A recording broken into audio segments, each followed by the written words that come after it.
Nosotros somos la esperanza de un país mejor. Nosotros proponemos abrazar las ideas de la libertad. A very special congratulations to Javier Milei on a great race for president of Argentina. Una de las cosas, y que funciona, en Estados Unidos se ve con claridad, o sea, los lugares donde la gente anda calzada, la delincuencia es menor. O sea, vos estás a favor que la gente se arme, digamos.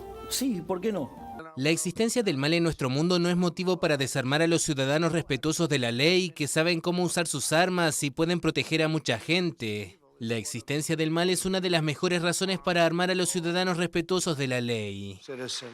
Y en nombre del pueblo salvadoreño, a quien represento como presidente de la República, quiero reiterarles nuestro agradecimiento por ayudar a salvar a nuestra patria de los enemigos externos e internos. Eu quero todo mundo armado, que povo armado jamais será escravizado.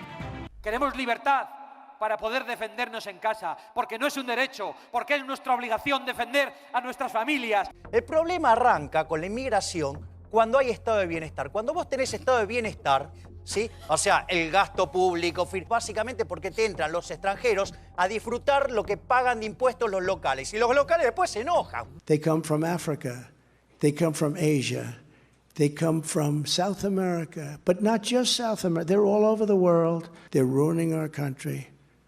You have children going to school speaking languages that nobody even knows what the language is. Y nosotros decimos que frente a sus inmigraciones masivas e ilegales, proponemos deportaciones masivas, que es lo que España necesita. El Estado es el pedófilo en el jardín de infantes, con los nenes encadenados y bañados en vaselina. ¿Ustedes se creen que la gente es tan idiota que no va a poder decidir? Va a llegar un momento que se va a morir de hambre, con lo cual, digamos, o sea, va a decidir de alguna manera para no morirse. Es decir, entonces no necesito que alguien intervenga para resolverme la externalidad del consumo, porque a la postre alguien lo va a resolver. El nuevamente electo presidente Nayib Bukele, que lo vemos, se reunió con el hijo primogénito y homónimo del expresidente de los Estados Unidos, Donald Trump, quien participó el sábado en la investidura presidencial en El Salvador. President!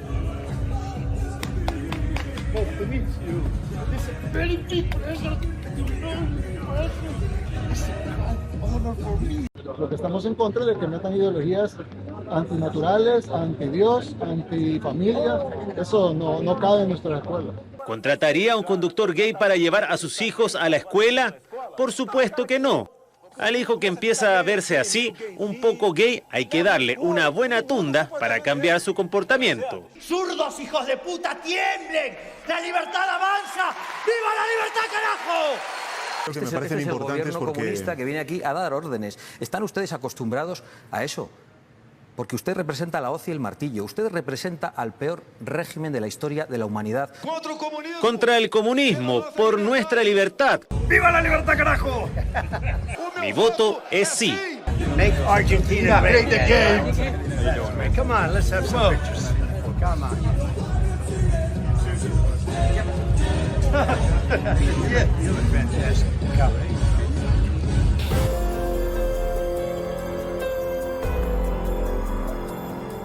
Pablo Semán es sociólogo y antropólogo dedicado, entre otras cosas, a los fenómenos populares, como la cumbia y la relación entre los evangélicos y católicos. Apenas meses antes de la llegada de Javier Milei a la presidencia, publicó un libro como autor y coordinador. El libro se llama Está entre nosotros, de dónde sale y hasta dónde puede llegar la extrema derecha que no vimos venir.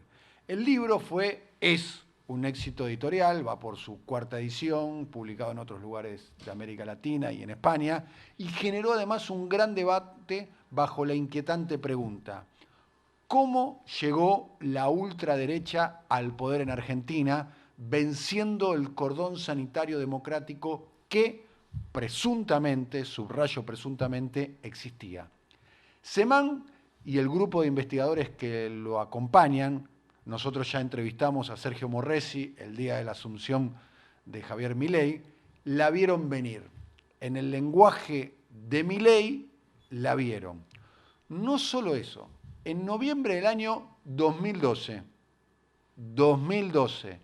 11 años y medio atrás, Semán interpretó las primeras marchas contra el gobierno de Cristina como la germinación del, abro comillas, un sujeto en plan de nacer, y auguró la creación de un, abro comillas, Frente Amplio de la Libertad.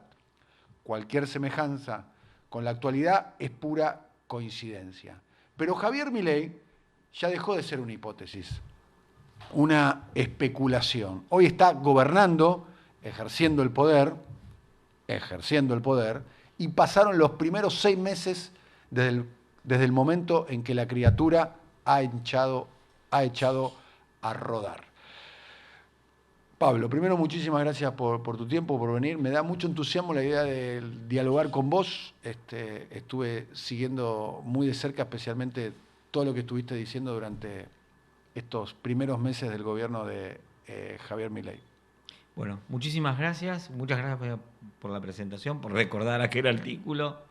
Yo también tengo muchas ganas de tener esta conversación. Muy bien. El artículo ese fue un poco predictivo, porque vos utilizabas Frente Amplio de la Libertad, sí, casi que lo que terminó siendo... Sí, porque había en ese momento como varias reivindicaciones de libertad, no iguales, pero compatibilizables, y yo me imaginaba que el mismo mecanismo que, digamos, el kirchnerismo aspiraba a consolidar para construir su identidad, iba a operar para construir la identidad de la oposición.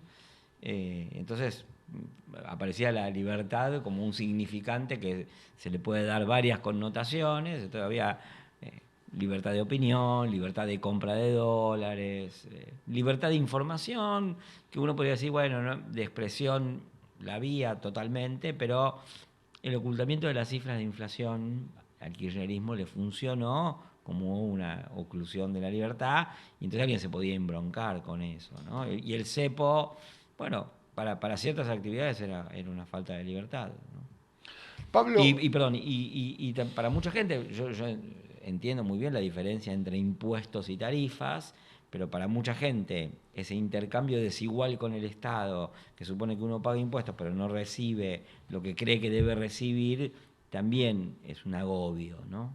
Ya vamos a volver a ese artículo que tiene un carácter predictivo, si se quiere, de noviembre del año 2012, hace más de 11 años atrás. Pero hay una pregunta que subyace, ¿no? Milei es un fenómeno nuevo, novedoso, es una corriente o es una ola. Es una cuestión que me gustaría también que podamos determinar. Lo cierto es que ya van 6 meses de gobierno, está llevando adelante un ajuste que en velocidad y eficacia no se conoce antecedentes en democracia.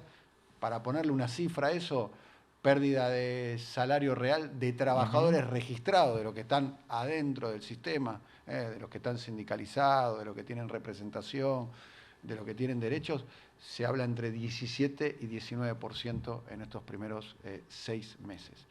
Y hay una pregunta, que yo anticipo la respuesta tuya, porque dijiste que es una pregunta impertinente, pero yo te la tengo que hacer. Eso lo viste en algo que yo dije. Exactamente. Porque la gran pregunta que subyace ahora es, ¿hasta cuándo va a aguantar la sociedad? Claro. Mira, a ver, cuando en ese momento me preguntaron esto, que hasta cuándo va a aguantar, yo oponía a esa pregunta otra, que es ¿por qué la gente dejaría de apoyar a Milei en un contexto de elecciones, ¿no? Porque el problema es que mucha gente puede no estar de acuerdo o incluso sufrir las medidas. Eso no quiere decir que vaya a votar a los contrarios de Milei. Hasta ahora, una de las cosas que se ve es que el apoyo a Milei en las encuestas se mantiene bastante más alto que lo que haría suponer un ajuste como el que estás citando, y yo creo que funciona eso porque el ajuste para mucha gente es como una promesa cumplida, que justamente amarra a Milei con sus electores. Esto no quiere decir que yo piense que el apoyo a Milei es eterno, no pienso eso. Y además creo que buena parte de ese apoyo a Milei se explica porque la oposición en su conjunto y cada uno de sus dirigentes dan asco. O sea, yo creo que la sociedad argentina no se merece un presidente como Milei, ese ajuste y todo lo que está pasando económicamente, que podemos abundar, no se lo merece la sociedad argentina. Pero las élites políticas de la Argentina son las responsables de que Milei haya llegado a ganar una elección y esté gobernando con apoyo popular, a pesar de medidas de ajuste que, digamos, tienen eficacia en acotar el gasto, disminuir, secar la plaza y en producir efectos recesivos, entre otros el desempleo. No sé si tiene solidez ese ajuste, si tiene condiciones de sostenibilidad. Todo el mundo sospecha de eso. No solamente la oposición nacional y popular, muchos economistas, digamos, del establishment desconfían de este ajuste de Milei. Muchos dicen, bueno, está cambiando la deuda de caja, entonces, ¿no? Yo no pienso que el ajuste sea perfecto. Sí creo que cumple su objetivo recesivo y al mismo tiempo, o tiene una consecuencia recesiva, y al mismo tiempo, por ahora, sostiene el apoyo de la opinión pública. Me quedo con dos cosas que dijiste para subrayar. Uno es el ajuste como promesa de campaña. O sea, la sociedad vale el ajuste porque de alguna manera fue lo que le prometieron. Sí, y además porque, a ver, el tipo decía, mi diagnóstico es, están emitiendo de más, yo voy a dejar de emitir y la consecuencia va a ser que pare la inflación.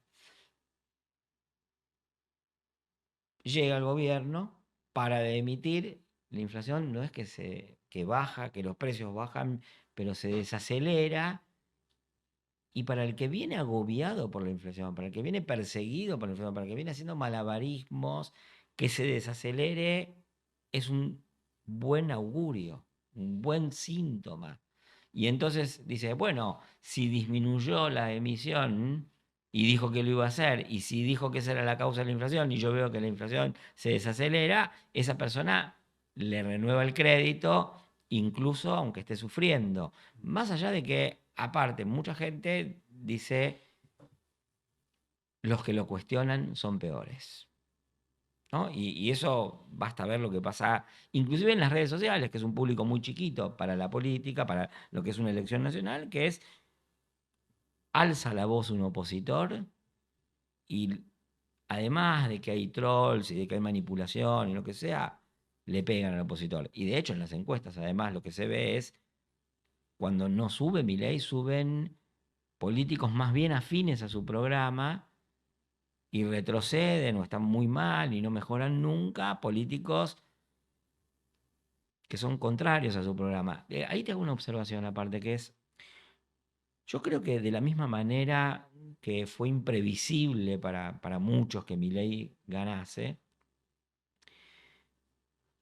resultó que también era imprevisible para ellos que Milei se afirmase porque bajaba la inflación. Y ahí uno se pregunta, ¿será que esos actuales opositores subestimaron el problema de la inflación? Y entonces pensaron que podían ganar con más del 50% de inflación anual, con el 200 anual, y después pensaron que Milei iba a estar muy mal si desaceleraba la inflación. Yo creo que realmente hubo un menosprecio del problema de la inflación. Tanto es así que actualmente la oposición de la que estamos hablando, en su conjunto, ya no solo el kirchnerismo, no hay uno solo que haya propuesto un plan antiinflacionario alternativo. Entonces, realmente le están menospreciaron ese factor. La cuestión de Milei, yo observo a Milei, Pablo, y para mí la proteína de Milei es que lo subestiman. Y que el gran atributo político que tiene Milei es que lo han subestimado. Sí. Y que el sistema político jugaron todos a aprendiz de brujo. Por A, por B, por C, ¿no? A todos les servía Milei porque corría la agenda de discusión a la derecha, lo cual favorecía en la interna a Patricia Bullrich frente a Horacio Rodríguez Larreta. Por eso de alguna manera tenía la motivación del propio Macri. Me gustaría hablar de Macri porque vos lo definís a Macri como el gran estratega de la llegada de Milei al poder. De hecho, utilizás una figura muy interesante que es la figura del rugby, ¿no? ¿No? Sí. Después me gustaría que lo profundices. El propio Sergio Massa, ¿no? Claramente fue un socio táctico de Milei. Yo creo que lo sigue siendo, dicho sea de paso. Efectivamente, lo subestimaron, entre otras cosas, porque muy buena parte de lo que yo llamo la sociedad política ampliada, que son dirigentes políticos, dirigentes sociales, dirigentes empresariales, analistas, periodistas, antropólogos, sociólogos, profesores como yo, todos formamos parte de un circuito de intercambios Jaime Durán tóxicos. Bárbara le diría el círculo rojo. Claro, es en ese sentido el círculo rojo donde intercambiamos información y compartimos supuestos y estamos como en una torre de control que tiene que ver más allá de los 12 kilómetros y no ve, pero la profundidad de la sociedad, la extensión de la sociedad, la verdad de la sociedad está más allá de esos 12 kilómetros y entonces nosotros compartimos información que finalmente es falsa o tan parcial que, por un lado, parece verdadera porque la compartimos todos, pero además es profundamente tóxica para quien toma decisiones porque no toma en cuenta otras verdades que son mucho más densas demográficamente y que nadie les avisa, el rey está desnudo, che, te estás equivocando, no tenés un amigo que te diga que no podés decir tal cosa, ¿no? Eso pasa en el círculo rojo, donde estamos compartiendo prejuicios además de un segmento de la sociedad que se aleja cada vez más de realmente las verdaderas mayorías. Entonces la dinámica del círculo rojo favorece la subestimación, porque aparte todos comparten las mismas fuentes de información. Encuestas que tecnológicamente están retrasadas respecto a la dinámica demográfica, presunciones, deseos, creencias en teorías. Yo me acuerdo, por ejemplo, había una teoría que circulaba hace 2 años, que era que la gente tiene memoria de pez, ¿no? Vamos a ver que decir que la gente es estúpida. Y que entonces, si vos mejorabas en el último año, no había problema con lo que había ocurrido en los primeros 3 del mandato. Bueno, eso no se comprobó, pero esa teoría circulaba, ¿no? Después, teorías acerca de... no, es la economía, ¿no? Es la economía estúpida. Claro. La famosa frase de la economía Entonces, digamos, se inventó, por ejemplo, lo del plan Platita, que supuestamente resolvía problemas económicos, y yo creo que para mucha gente era la evidencia de que no estaban resolviendo ningún problema económico, pero por otro lado era un agravio. En un punto es un vínculo un poco humillante, ¿no? Claro, es por eso digo, es un agravio, porque si vos el plan Platita, ponele que lo haces sin decir es el plan Platita, es un poco más creíble, aunque el santo desconfía cuando la limosna es grande, ¿no? Y por el otro lado, es humillante, porque a veces les dicen, che, te estoy comprando el voto. Salimos a decir todos, ¿no? Que, cuando ya los militantes empiezan a decir, che, vamos a ganar con el plan Platita, quiere decir que estamos diciendo, señores, les compramos los votos, y esa gente no es idiota, no es indigna, ¿no? Y si hay algo que yo creo es que la gente, por más que esté en la mayor de las pobrezas, no es idiota, ¿no? Siempre he creído eso y creo que en este caso la gente se siente que la tratan de idiota, o se sentía que la trataban de idiota con propuestas como el plan Platita. ¿Es la revancha de alguna manera de los nerds, de los que miraban la ñata contra el vidrio? Porque pienso, yo tuve la oportunidad de vivir algunos cierres de campaña del mileísmo y demás y conversar con ellos y me di, la observación que hice es que estaban ahí los bulineados del colegio, los bulineados del mercado laboral, los que están mirando, los que miraron el crecimiento o el supuesto crecimiento desde afuera, mucha clase media baja empobrecida, casi que podríamos decir que es el universo Milei. Claro, yo ahí no utilizaría para todos el término bulineado, porque ya como tiene una entidad y una carga, diría, bueno, sí, y además porque tiene una entidad y una carga en el análisis actualmente opositor, que es la mejor manera de decir nos ganó nadie o nos ganó un accidente de la historia y ya todo va a volver a su curso, es decir... Yo no lo digo descalificándolo. No, pero digo, por eso se dice, por eso digo, tiene una carga, no es por lo que vos decís,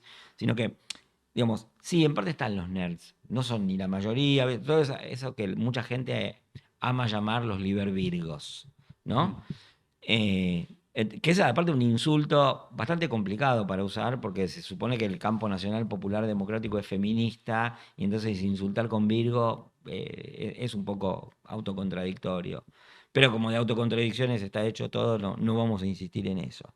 Ahora, después están los que yo no llamaría los bulineados, y ahí era el punto, es que son los excluidos de la supuesta inclusión. ¿no?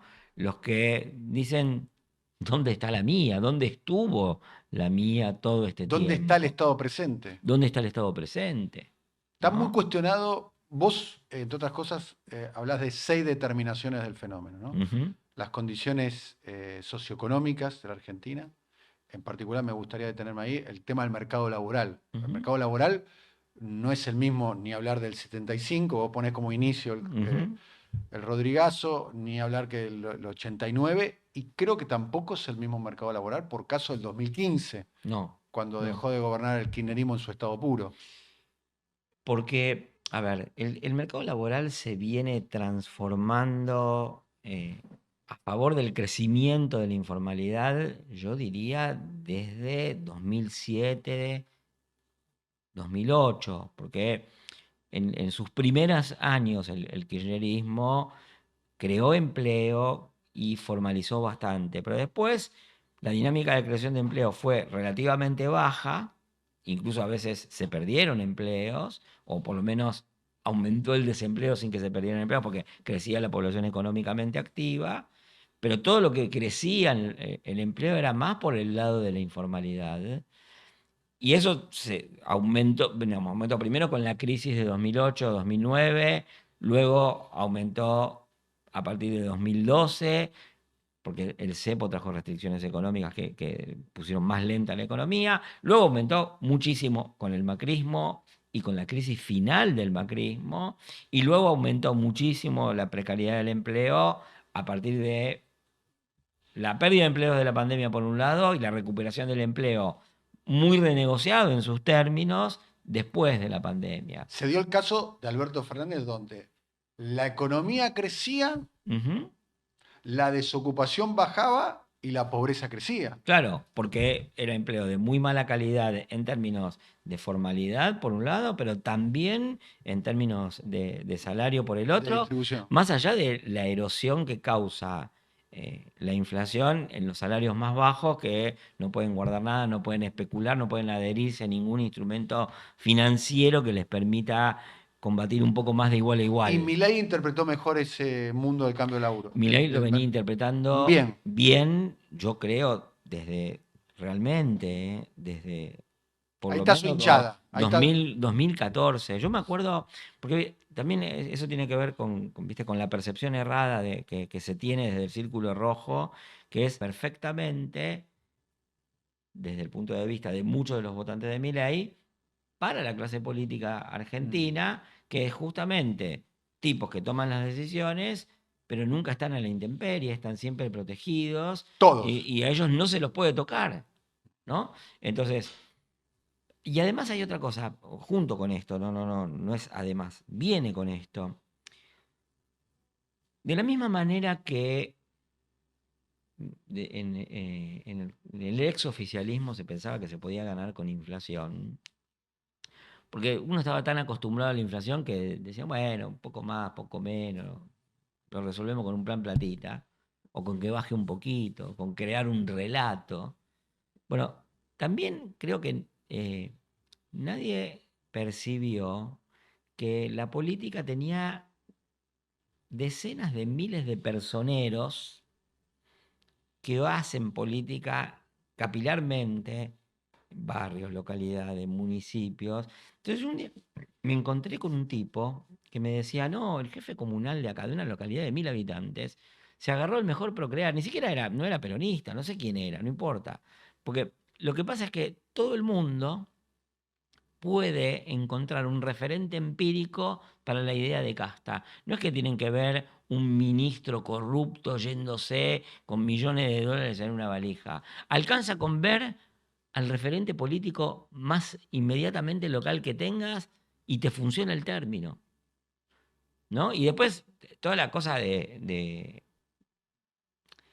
los explicadores profesionales de los problemas y las soluciones y las virtudes de los gobiernos. Eso pasó con el kirchnerismo, pero también pasó con el macrismo. Bueno, a mucha gente dice, mira, flaco, no me expliques más, resolvé. Y eso también empieza a formar parte de la casta. Entonces, yo creo que Milei se apropió con éxito del término casta porque aunque los países sean diferentes y el uso sea diferente, la connotación era más o menos la misma y la probabilidad de hacerla tangible era más o menos la misma. Vamos a hablar de un tema, las diferencias y coincidencias que pueden tener con otros fenómenos mundiales, como el caso de Trump y Bolsonaro, que ambos sufrieron derrotas electorales y en algún término también derrotas políticas, pero tienen una enorme vigencia ambos. ¿No? Trump, yo no soy especialista en política de Estados Unidos, pero por lo que dicen todos, va a ir una elección en noviembre, una elección muy competitiva, ¿no? Donde nadie puede arriesgar quién va a ganar.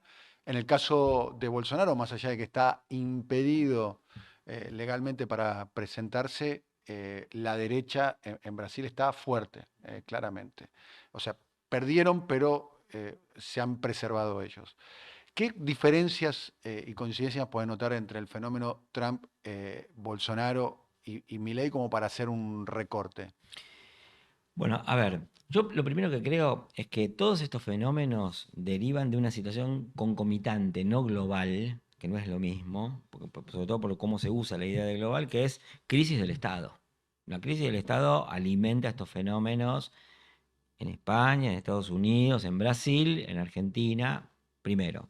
Segundo, yo creo que depositar la explicación del fenómeno mayormente en la idea de que hay una internacional negra, que una fundación que le da una plata a otro, que todos los carteristas creen que les van a robar la cartera y todo. O sea, pensar eso es como pensar que el Foro de San Pablo creó el kirchnerismo. Eso no existió por más que la escala de guita que mueva la internacional negra sea mayor. Yo la mirada conspiranoica. Claro, que aparte es genial que muchos peronistas que creen que la historia de los países es la historia de los pueblos, hagan análisis tan elitistas de que hay un grupito secreto con un rango de agencia absoluta que convence giles, ¿no? Eso es una autocontradicción con la mirada peronista de la vida social. Bueno, eso en ese sentido no es global, no es la internacional negra, no es una élite, o sea, algo de eso hay, tanto como hubo en el kirchnerismo del Foro de San Pablo, o un poco más, ponele. Lo que sí yo creo que es global, derivado de esta concomitancia de la crisis del Estado, es una rebelión internacional popular, no nacional popular, sino internacional popular contra el Estado. Eso es el denominador común de todo esto. Ahora, hay cosas específicas, yo diría, de América del Sur comparado con Estados Unidos y sobre todo comparado con Europa. Primero, son fenómenos radicales y el más radical de todos es Bolsonaro. Milei. Milei es más radical que Bolsonaro. Su programa libertario no es ni la mitad el de Bolsonaro. Vale decir que Bolsonaro, te quiero seguir escuchando, Bolsonaro es soberanista. Bolsonaro, sí.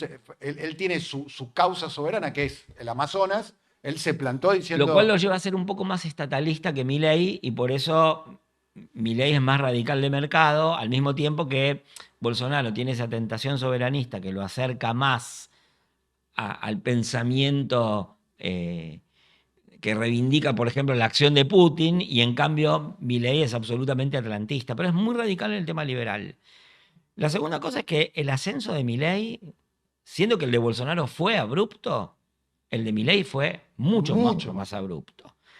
Tercero, que a diferencia incluso de Trump, y a diferencia de los casos europeos donde eso es rigurosamente como lo voy a decir ahora, Bolsonaro y mucho más Milei tienen piso electoral altísimo y pueden ganar pueden ganar elecciones por mucha diferencia. Que me vengan los politólogos que son parte del círculo rojo equivocado, a decir, no, porque esto es la suma de los votos de Bullrich, ¿vale? Porque tiene el 30, pero le falta el 24. Mentira. O sea, eso no es así. ¿Por qué? ¿Por qué? Porque Milei fusionó sus votos y tiene un electorado propio donde se comió los votos de Bullrich, porque aparte, el PRO venía haciendo todo lo posible para bolsonarizar y mileizar a su electorado desde 2018. Sí, lo radicalizó al electorado, no pudo capitalizar la radicalización, pero lo radicalizó, porque aparte percibían que ese electorado se iba radicalizando. Eso es lo que yo digo que Macri vio, ¿no? Macri vio en 2018 la radicalización de su electorado y dijo, bueno, vayan toda la derecha que puedan, pasó la pelota hacia la derecha y hacia atrás, como en el rugby, y dijo que sea el que sea, por ahí soy yo, y si no que sea otro. El término es derechizar a la derecha. Claro, y eso él, digamos, venía produciéndose y él lo estimuló. Bueno, eso también es una diferencia que es piso electoral alto y una recomposición del sistema político. Se tragó cualquier posibilidad de cerco sanitario, que en Argentina era más bien un circo sanitario, no un cerco. Porque era esa idea de tener soluciones europeas para problemas argentinos, que se compraron, los que hablaron de cerco sanitario, después de estar fogoneando la derechización, ¿no? Mucho no iba a salir. Si vos estuviste 6 años fogoneando la derechización y después querés poner cerco sanitario, estás loco. ¿Cerco sanitario a quién? Claro, a la ultraderecha. Claro, ¿no? O sea, pero de la idea del cerco sanitario se hicieron cargo en última instancia, in extremis, Patricia Bullrich. Pero terminaron todos formando parte, y tanto que Milei conforma un polo electoral que absorbe una buena parte, no solo de los votos de... ¿Vos pensás que si hay elecciones hoy gana Milei? Bueno, eso dicen algunas encuestas. Lo que pasa es que no se puede hacer encuestas presuponiendo que hay una elección cuando la gente sabe que no hay una elección. Porque eso es una encuesta que está tratando de idiota a la gente. Entonces, Milei tiene alta popularidad y fusionó en su popularidad votos que venían de Bullrich, que Bullrich ya los había trabajado junto con el propio Macri para que tuvieran una sensibilidad afín a la de Milei. Entonces, bueno, todo eso fue la radicalidad del programa, lo abrupto del ascenso, el piso electoral alto y la fusión de lo que venía a ser el centro derecha con la derecha, para mí forman parte de las características de lo que viene, singulares del triunfo de Milei y de lo que viene, y eso lo hace singular frente a Bolsonaro, frente a las derechas europeas e incluso frente a Trump, ¿no? Que también tiene piso electoral alto, pero es muy diferente de todos los demás. Y ahí agrego una cosa. Para mí, y eso también lo escribí el año pasado, que Milei no es solamente un resultado de ese fenómeno de concomitancia de la crisis del Estado en los distintos países, sino que además es un ariete, un relanzamiento de eso que se llama ola global. Porque Milei no gana tanto cuando va a España en Argentina, como sí fortalece a la ultraderecha española, que lo espera como un ícono. Y lo mismo con los italianos, y lo mismo en Brasil. Milei internacionalmente es por lo menos tan influyente como influido, ¿no? Y eso también es característico de las diferencias de Milei. Eso es una novedad. Claro, porque no hay tantos argentinos bolsonaristas como brasileños mileístas. Bien. A ver. Otra de las cuestiones que yo percibo de Milei, y analizando ya un poco sus primeros 6 meses de mandato, es la cuestión de la velocidad. Sí. Introduce un elemento en la política que es muy veloz, tiene muchos problemas de gestión, pero no tiene problemas ejecutivos, ¿no? Muchos están cuestionando por caso que no haya sancionado ni siquiera una ley, pero también es cierto que mandó una ley que son muchas leyes en sí mismas, ¿no? Que la ley esa misma en sí mismo ya casi marca el sentido de casi todo su gobierno, ¿no? Por las facultades delegadas, por las cosas que habilita, por las privatizaciones, por el régimen de inversiones, por la reforma fiscal y demás. ¿Qué ves ahí en la velocidad? Porque tiene una impronta que no han tenido otros presidentes. No sé, por caso Alberto Fernández o el propio Macri. Mira, yo creo que comparativamente con los otros presidentes, Milei es mucho más acelerado porque no consulta con nadie, hace lo que se le ocurre. Una situación percibida como de emergencia le abre las puertas a hacer eso.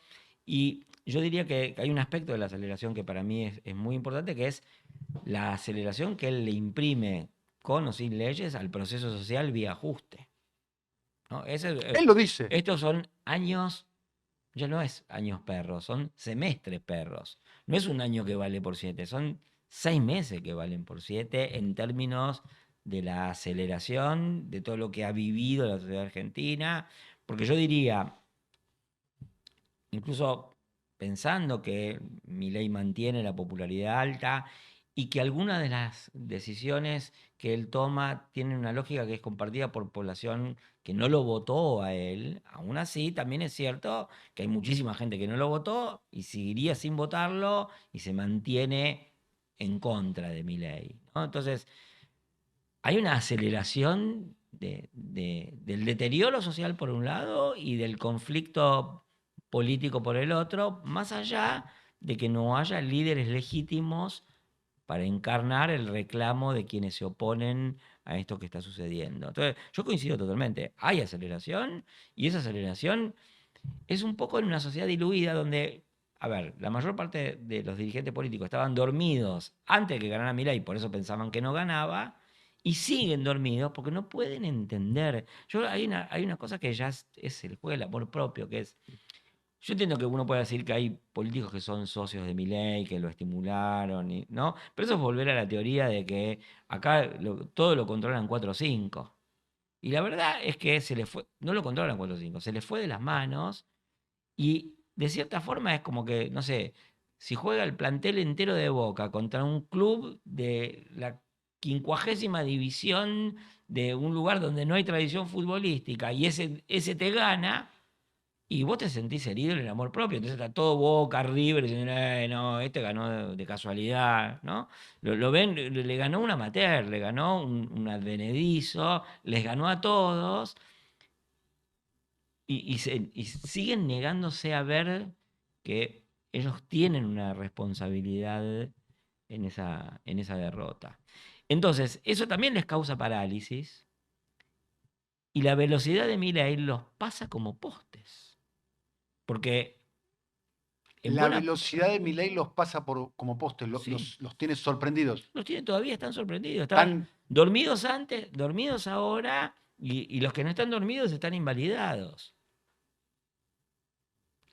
Porque lo que llama la atención es la velocidad del ajuste, la profundidad y la eficacia del ajuste y la poca resistencia que hay. Porque él está a punto de sancionar una ley que es mucho más profunda que la ley de reforma previsional que hizo Mauricio Macri, que tuvo que hacer 2 movilizaciones, una represión feroz, un cacerolazo en el medio, y él está haciendo todo esto, si se me permite la metáfora, quizás poco feliz, pero se me ocurre, sin tirar una bala de goma, sin represión. Sí. No hay represión acá. Mira, yo creo que ahí pasan varias cosas. Primero, la oposición no tiene líderes legítimos. Segundo, yo creo que la política de escenificación de represión del gobierno es efectivo. Mucha gente tiene miedo. Tercero, mucha gente, eso yo lo estoy viendo que va apareciendo, que es mucha gente en este cambio ideológico tiene vergüenza de decir sus necesidades.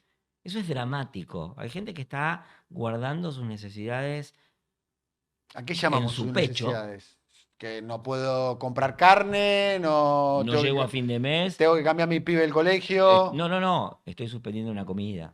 ¿No? Entonces, mucha gente que la está pasando muy mal, no lo verbaliza. Perdió la posibilidad de decir que la está pasando muy mal porque el contexto de disputa política, los rasgos de hegemonía emergente del mileísmo inhiben como protesta ilegítima la declaración de necesidades, ¿no? Lo dijo Milei de hace poco en Stanford, ¿no? Bueno, él es parte del discurso que es un discurso que inhibe la declaración de necesidades, porque mucha gente dice, yo he escuchado esta frase, es tremenda, si vos pasás necesidades, bueno, tal vez es tu responsabilidad. Es tu culpa. Es tu culpa. He escuchado, yo no quiero decir que Milei es la dictadura porque es otra cosa, pero en todo caso muchos han dicho algo habrán hecho. Entonces, esa es una de las cosas que le da eficacia política al ajuste. Yo quiero igual, y después la desaceleración de la inflación le da legitimidad porque, insisto, es promesa cumplida. También quiero decir, ¿no?, que yo puedo ver hasta acá la eficacia política.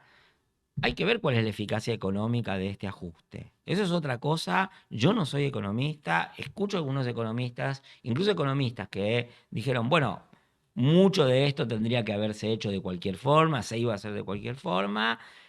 Y esos mismos economistas dicen, bueno, pero acá hay como una especie de prestidigitación, ¿viste? de juego de magia, que en realidad no es una solución real, que tiene que ver con retrasar pagos, cambiar de cajón la deuda, entonces no la tenemos en el Banco Central, la tenés en la tesorería. Eso empieza tal vez a hacer agua. Y además, perdóname otra cosa, también hay que tener en cuenta que Milei le mete aceleración, produce hechos políticos todo el tiempo, produce discusiones todo el tiempo, produce incluso lateralizaciones de las discusiones.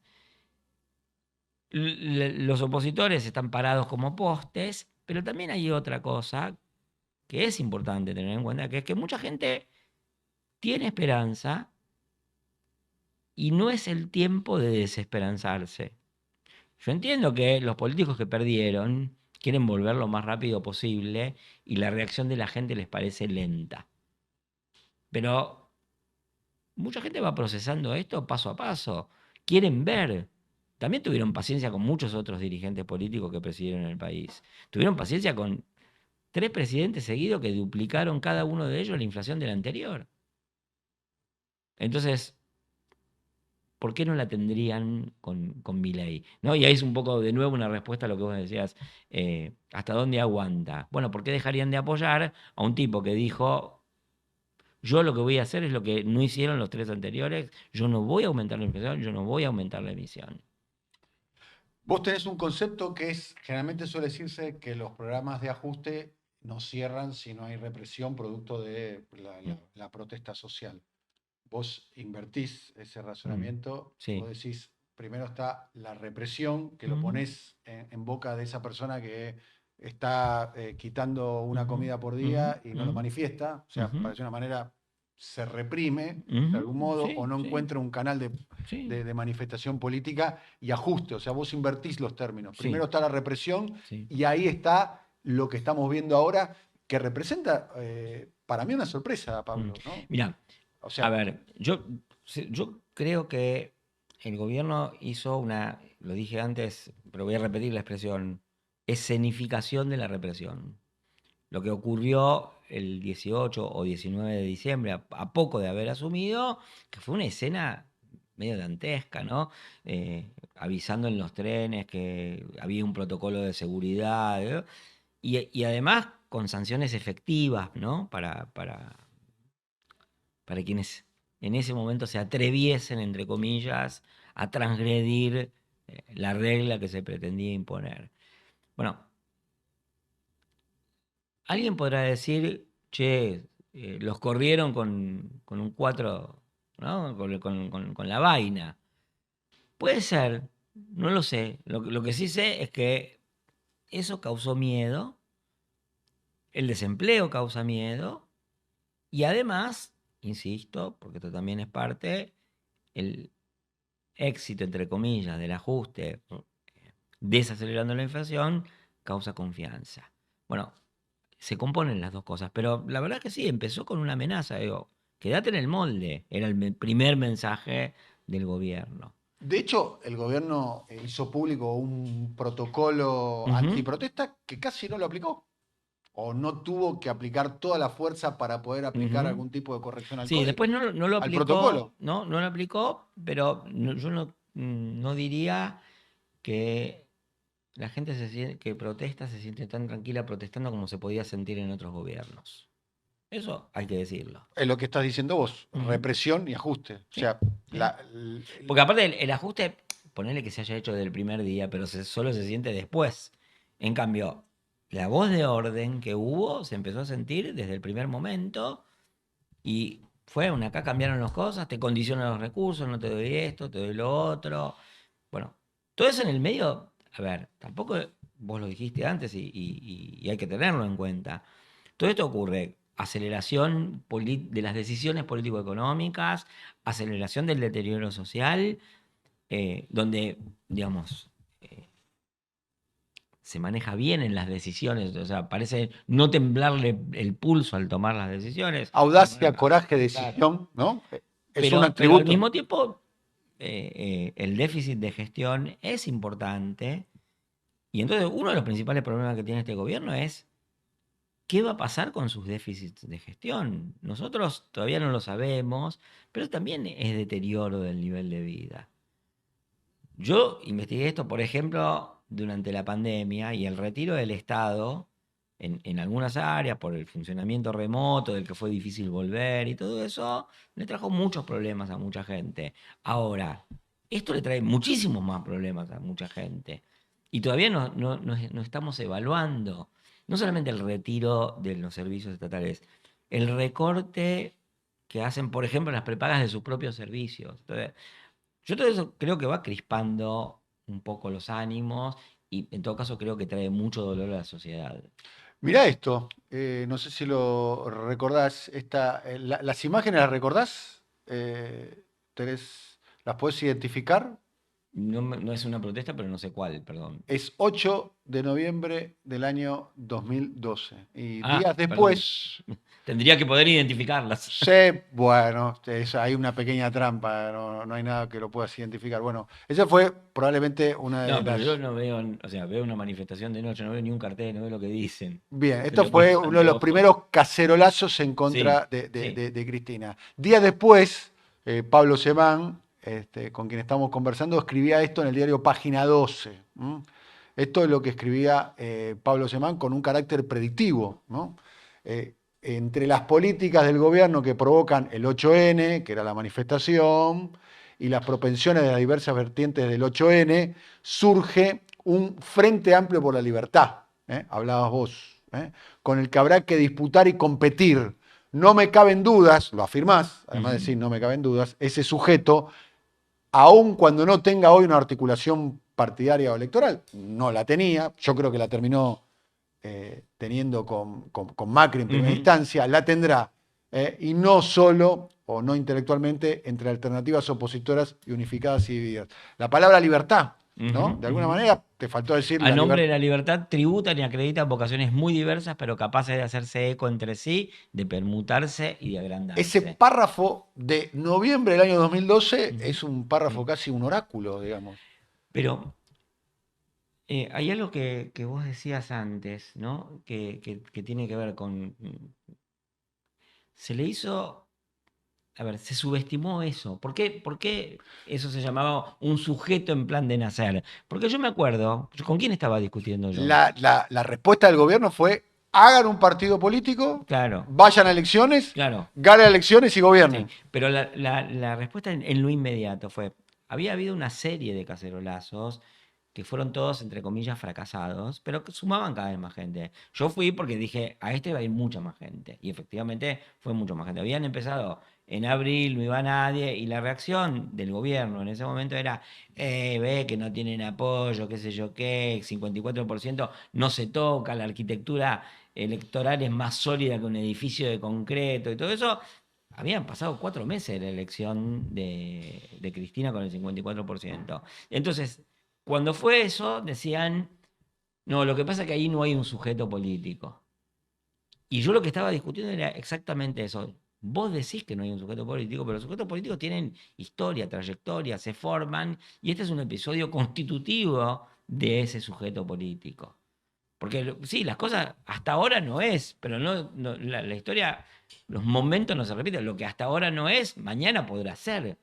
Entonces, cuando apareció el sujeto político en términos de una comunidad de sentido, decían, bueno, pero no tiene estructura. Bueno, pero las estructuras se forman. ¿Quién no? A esta altura, una estructura... en la historia de la política argentina se formaron rápidamente estructuras. No es una cosa que ocurre exclusivamente con Milei. En el libro que nosotros publicamos, Melina Vázquez analiza la constitución muy rápida de la Juventud de la Libertad Avanza en la capital. Quiero, a propósito, preguntarte por eso, pero hay dos teorías a propósito de Javier Milei y del gobierno de Milei. Alguien que, insisto, el concepto, por lo menos para mí, que su gran proteína es que lo han subestimado y que está mostrando audacia, coraje, decisión. Creo que repone además un valor medio del siglo pasado, que es la idea del ideal en la política. Él tiene un ideal que claramente no es el mío, y ni el tuyo, claramente, ni el del 95% de los televidentes. Pero algunos dicen, dura 3 meses, dura 6 meses, se va a derretir como un helado al sol, y otros sostienen, no, es el nuevo eje al cual va a orbitar el sistema político en la Argentina, reseteó la grieta es ahora todos contra Milei, de hecho se está medio constituyendo, y vos sos un hombre que además de estudiar sos un hombre informado, medio como que se está empezando a gestar lentamente como el pacto democrático para enfrentar a Milei, ¿no? La foto de Kicillof con Nacho Torres, la foto de Kicillof con Puyaro, los diálogos subterráneos con el radicalismo. Entonces la pregunta concreta es, Pablo, ¿un helado al sol o el nuevo eje de la política argentina? Mira, un helado al sol ya no es, por lo menos en términos de que se cae en marzo, porque pasó marzo, pero es interesante porque esa teoría la compartía hasta Macri, ¿no? Macri estaba esperando en marzo, en los abrojos, que Milei viniera a pedirle ayuda y él le iba a decir, bueno, pero dame 8 ministerios, ¿no? O 7, no importa. Así que la minimización de Milei fue extendida porque aparte se minimizó el tamaño de la crisis. Ahora, yo no sé si, digamos, también hay otra hipótesis complementaria ¿no? de esto dura 4 años y esto es Menem. La historia no se repite, ¿no? Lo que yo sí sé es que ideas libertarias, de cuestionamiento profundo del Estado y de apoyo a una especie de épica darwinista de que sobreviva el más fuerte, eso llegó para quedarse bastante tiempo. No sé si eso se va a ir. Y además, como esto va a generar una capa en el funcionamiento institucionalizado de la política, vas a tener siempre, o por mucho tiempo, tipos que van a dialogar con esa masa de votantes que les quede, incluso en el caso de que les vaya muy mal. Entonces, un helado al sol que se derrita total y absolutamente, no creo que sea. Creo que son ideas que vinieron para quedarse, podrán tener más o menos extensión según 2 cuestiones. El éxito que tenga el plan económico y la posibilidad de instalar eso de que fue un éxito. Y por otro lado, ¿qué es lo que haga la oposición? La oposición, para mí, tiene que renovar sus ideas, no puede pensar que el ajuste hará solo su trabajo y entonces vendrá la oposición a recoger la fruta madura de un nuevo triunfo electoral. La oposición tiene que cambiar sus repertorios, sus prácticas, y la oposición tiene que cambiar sus figuras. Bueno, eso es un trabajo enorme en el tiempo, y eso también le da tiempo a Milei, porque ¿cómo logra la oposición resolver todas estas 3 cosas para 2025? Las últimas 2 preguntas que quiero hacerte es, a propósito de lo que está en el libro, es ¿qué notás en la relación entre Milei y los jóvenes de clases populares? Porque ahí se ve un fenómeno que supuestamente, además ese era el electorado, la audiencia electoral del peronismo, ¿no? Sí. Bueno, mira, yo creo que esos jóvenes son los hijos de la transformación económica en la que aumentó la informalidad en el empleo, y son jóvenes que no vieron en su trayectoria los beneficios de la década ganada. Es más, las pueden ver en sus padres, las pueden ver inclusive en sus hermanos, y hasta diría, se sienten acongojados por eso, que dicen, bueno, a mí no me tocó nada de eso, yo me rompo más el alma que cualquiera de mis hermanos y logro mucho menos que mi hermano, esto necesita un reseteo. Entonces, Milei para ellos es el candidato del reseteo. Aparte, Milei acogió a esa masa de votantes que hubieran sido peronistas en otro caso y formó una fuerza política que tiene, por lo menos en algunas formas, alguna cosa, digamos, plebeya o plebeyista. No le hace asco a nada, no le hace asco al calor popular, lo busca, tiene significantes en común, pueden utilizar los temas de la renga. Yo me acuerdo hace muchísimo tiempo, pero hace muchísimo tiempo, en los 90, yo escribía sobre las letras de la renga y decía, miren que esto tiene un doble uso, se va a poder usar por derecha, ¿no? ¿Y qué es lo que hace Milei con eso? Ahora, también quiero decir, porque todo es dinámico, no sé exactamente cuán conformes están esos jóvenes ahora con Milei. Me parece que es un poco menos. Hay mucha gente que tiene esperanza, que tiene una esperanza que yo digo que es fundada, porque ven que se desacelera la inflación y entonces tienen un argumento. Dicen, bueno, disminuyó el ritmo de la caída, tal vez no nos caemos más y en un momento empezamos a remontar. Y después hay gente que tiene una esperanza sin fundamento, pero que tiene la necesidad de tener una esperanza. Y que no puede concebir que esa esperanza se pierda. Y entre los jóvenes de sectores populares hay algunos de esos esperanzados por decreto, ¿no? Entonces, esa es la relación. Después te agrego algo más. De la misma manera que todos desvalorizaban a Milei en su posibilidad de ganar, también desvalorizaban su posibilidad de mantenerse relativamente firme a pesar del ajuste. Hay otro proceso que tampoco se pensó que podía ocurrir, que es el mileísmo está densificando su fuerza política de forma ideológica, política y organizativa. Y como es un planteo revolucionario... ¿Es un planteo revolucionario? Sí, o sea, piensa cambiar las relaciones sociales de la Argentina de cabo a rabo. Después si lo hacen o no es otra cosa. La ley ómnibus era eso, ¿no? Pero ese planteo, y aparte piensan en usar toda la fuerza que sea posible, inclusive modificando las formas legales de recurso a la fuerza política y policial. Entonces sí es un planteo revolucionario. Ahora, ese planteo revolucionario, que muchos lo compraron como tal, como revolucionario, genera sus propias exigencias. Entonces hay jóvenes que dicen, che, pero vos dijiste que ibas a hacer y no hiciste. Y entonces empiezan a aparecer en una maduración política lo mismo que le pasa a cualquier movimiento revolucionario. Y dice, bueno, una cosa es ahora, otra cosa es después, la revolución se hace en el tiempo. Bueno, eso es parte de la densificación ideológico-política. Y después está la densificación organizativa, que en parte tiene que ver con la fundación de La Libertad Avanza como partido único de la revolución mileísta, ¿no?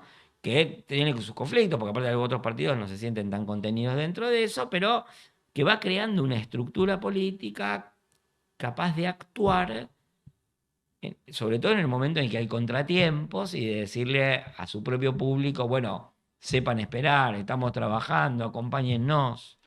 Hay una debilidad en Milei, Pablo, que no tiene fuerza social, no tiene movilización, ¿no? El día de su asunción había poca gente. Sí. No genera un fenómeno como el que genera por caso Bolsonaro, ¿no? Que va a un aeropuerto de Brasil y lo reciban decenas de personas, aún hoy, ni hablar cuando era presidente, ¿no? Sí. Él tiene fuerza electoral, tiene opinión pública. Es un poco... no tiene partido, vos decís. Yo no veo ahí una regla. Lo digo por esto, porque...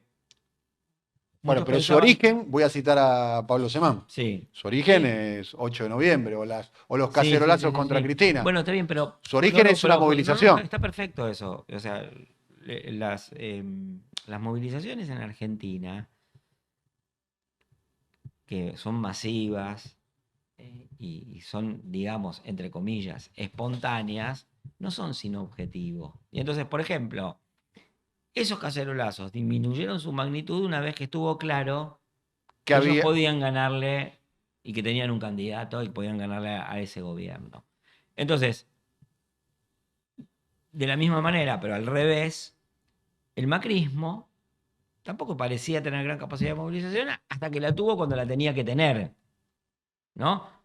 Una de las plazas de Macri que todo el mundo esperaba que no fuese grande, lo fue, y en la campaña electoral la tuvo. Yo lo que creo es que, a ver, yo no jerarquizo las movilizaciones por si tienen o no tienen aparato. O sea, las distingo, pero no las jerarquizo. Cada una tiene su mérito. El peronismo quizás tiene un porcentaje alto de capacidad de movilización, un piso de capacidad de movilización que es más alto que el de cualquier partido político. Eso es una cosa. Ahora, que Milei no pueda accionar, movilizar masivamente en algún momento, yo eso no puedo decir que es imposible. Creo que... Hasta ahora no pasó, Pablo. No, está bien, pero tampoco él sintió y actuó políticamente como si se sintiese amenazado, llamando al pueblo a que lo proteja.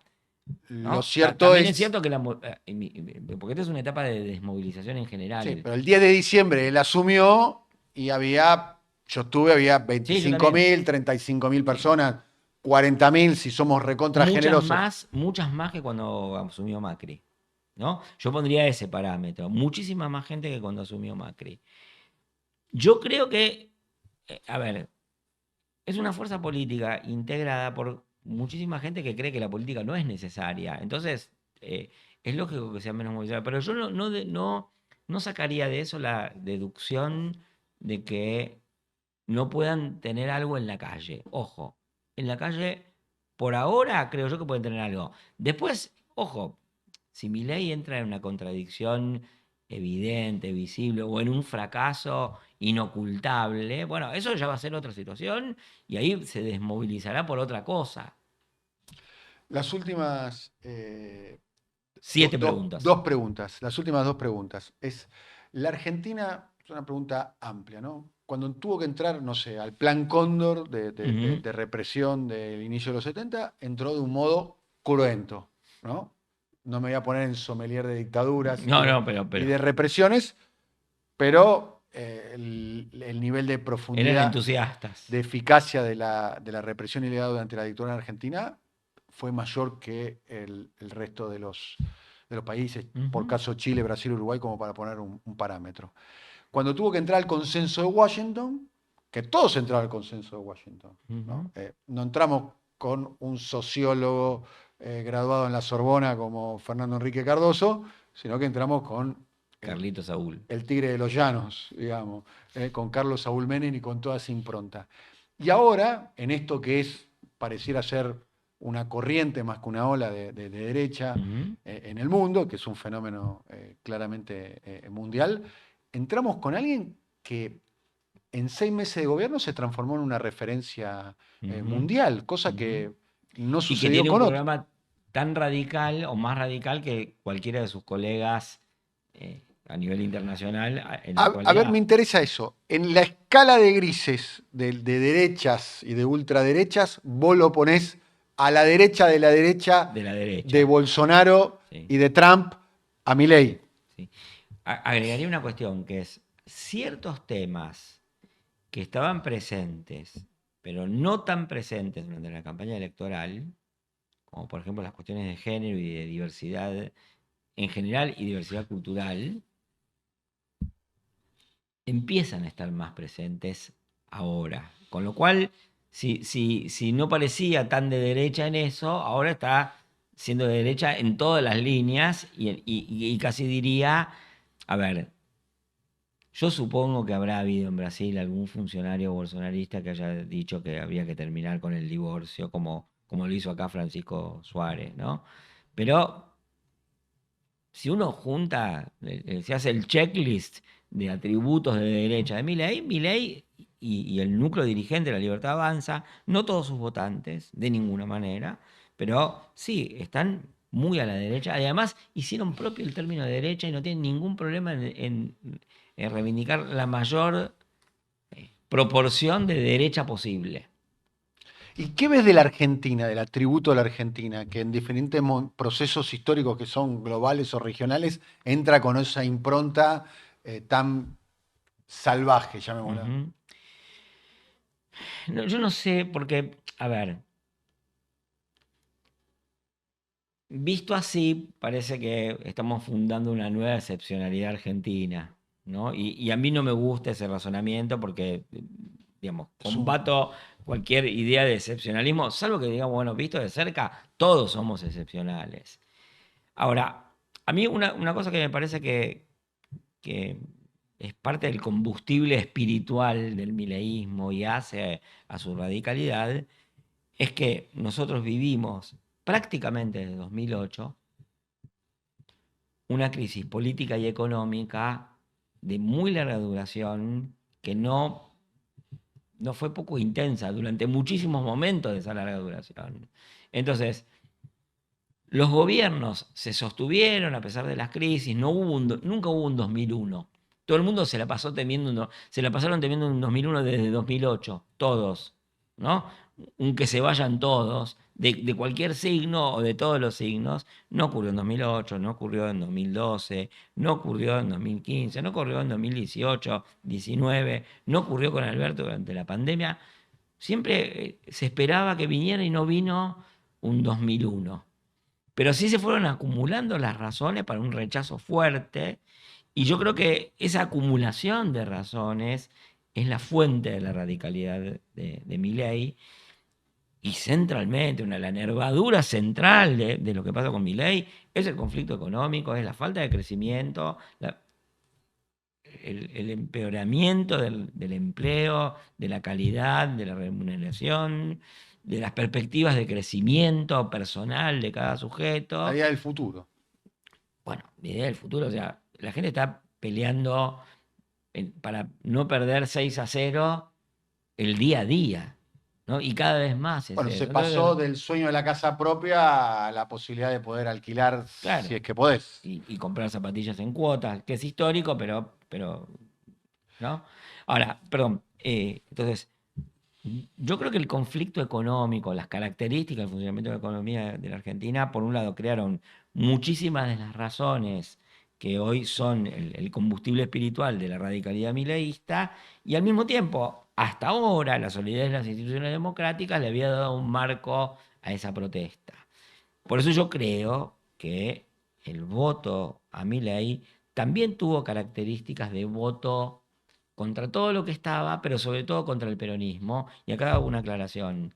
Yo sé que muchos peronistas dicen es un voto antiperonista, como diciendo es un voto gorila. Lo que pasa es que este es el voto antiperonista masivamente popular más grande de la historia. Entonces ya no se puede actuar como si uno tuviese, desde el peronismo, el monopolio de la representación del pueblo. Porque ¿Milei viene a disputar eso? Creo que, por lo menos en esta última elección, lo disputó. Si va a poder seguir disputándolo, no lo sé. Todo va a depender de cómo realmente de qué curso tenga su mandato.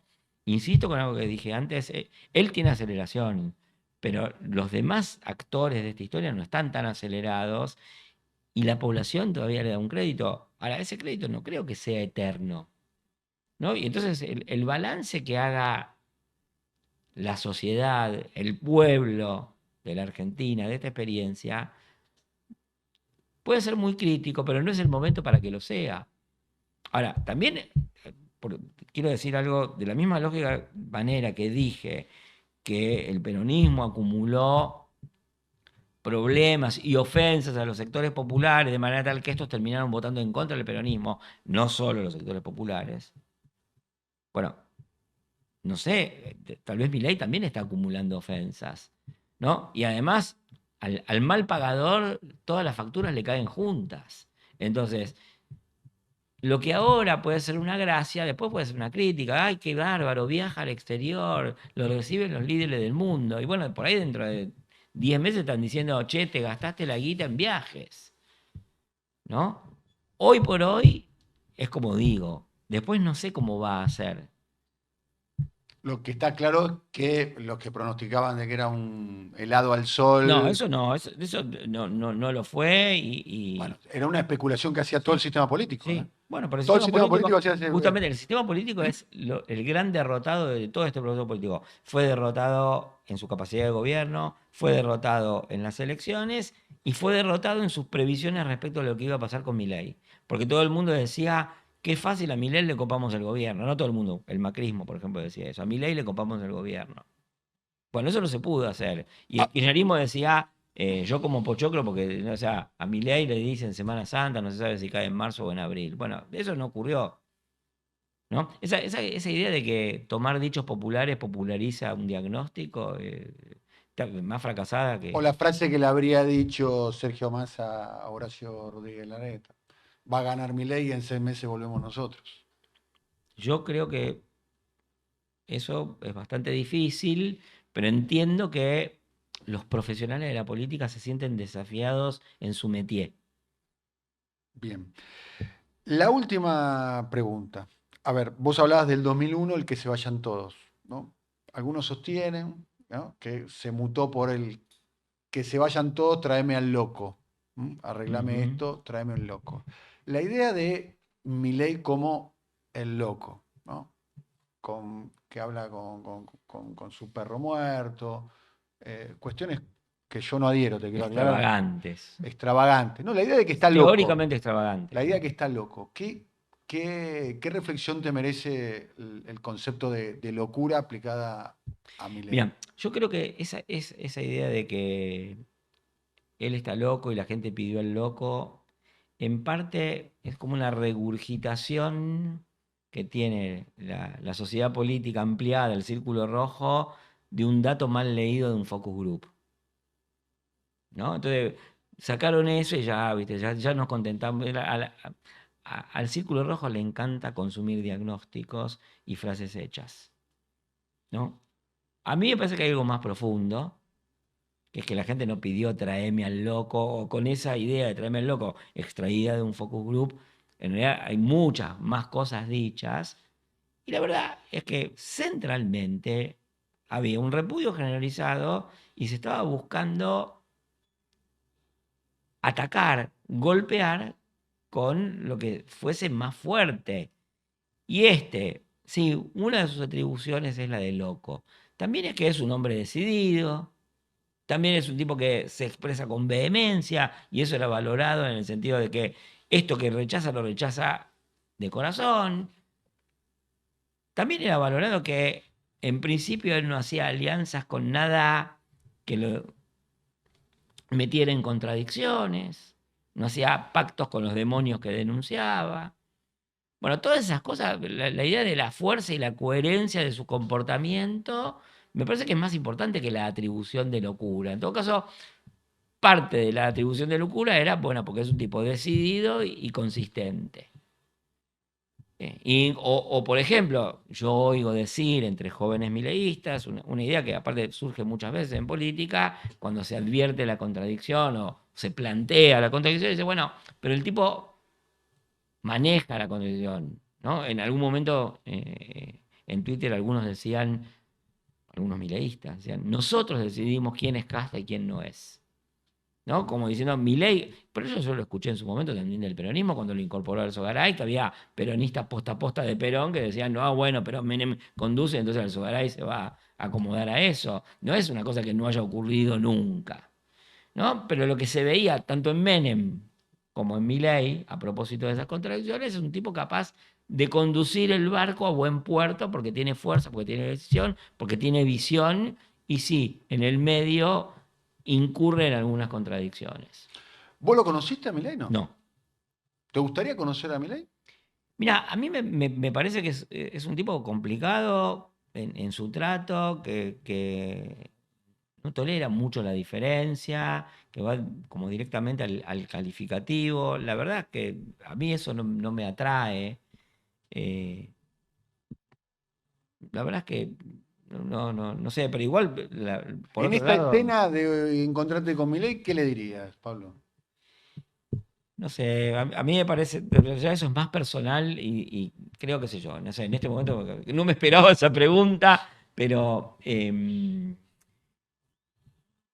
a ver,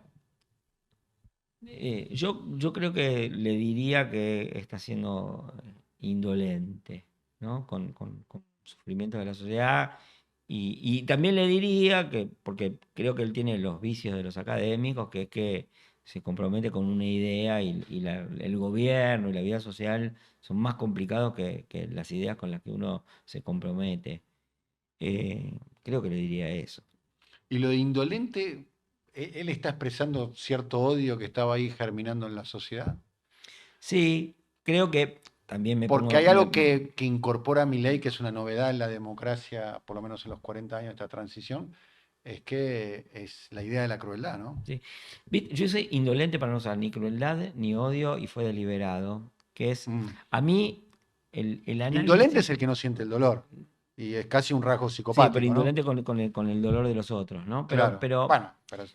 Bueno, pero usé esa palabra para hacer una variación, porque, a ver, yo creo que algo de eso hay.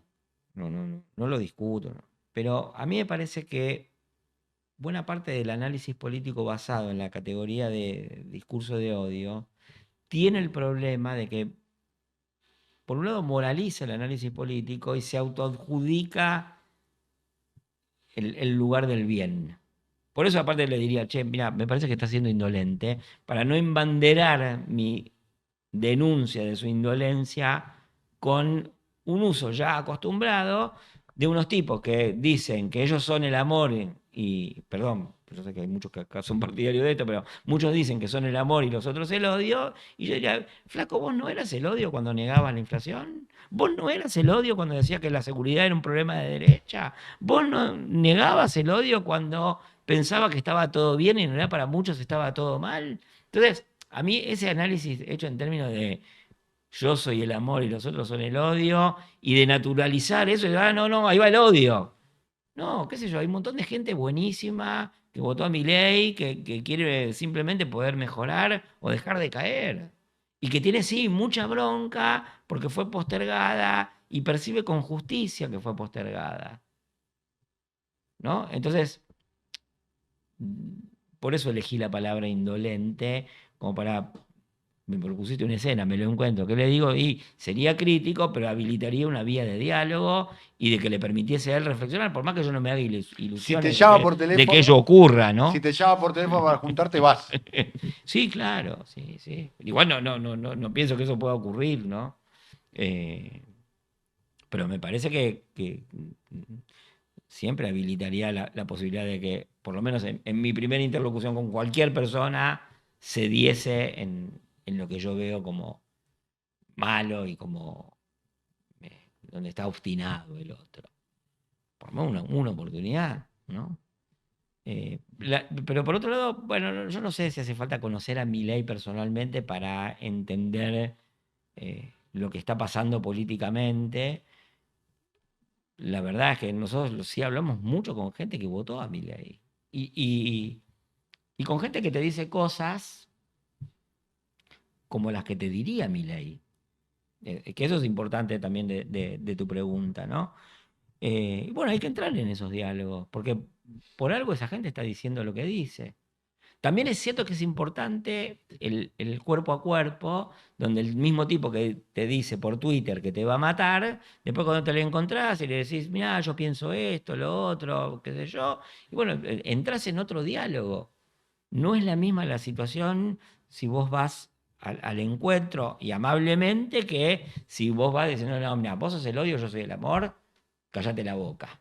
Que todo lo que decís... No, pues, nosotros no hubiéramos podido, el grupo que hizo este libro, Sergio Morresi, Martín Vicente, Melina Vázquez, Nicolás Belchinger y Ezequiel Safferstein, todos hablamos con gente que vota a Milei y con gente que a veces que tiene posiciones mucho más duras que las que tiene Milei y pudimos hablar. Entonces, son dos cuestiones. Yo no pienso que haya que conocer a Milei para pensar el mileísmo. Puede que sume algo. Y la otra cuestión es, humanamente, creo que alguien que se opone a Milei y al mileísmo como ideología y como programa, puede tranquilamente, tiene que poder hablar con mileístas. Yo no puedo, supongamos que estoy actuando políticamente, decirle a alguien que votó a Milei, che, ¿qué votaste, boludo? ¿No harías eso? No, claro que no. ¿Se los descalificó a los votantes de Milei? Desde el inicio, desde que antes que fueran votantes de Milei. Casi que diría con las descalificaciones se armó el camino por el cual ellos se identificaban. Pablo, muchas gracias. Gracias a vos por la buenísima entrevista. Hablamos muchísimo, preguntas sorprendentes y en el buen sentido. Pude pensar mucho, me sentí cómodo. Te agradezco de Gracias, corazón. Pablo.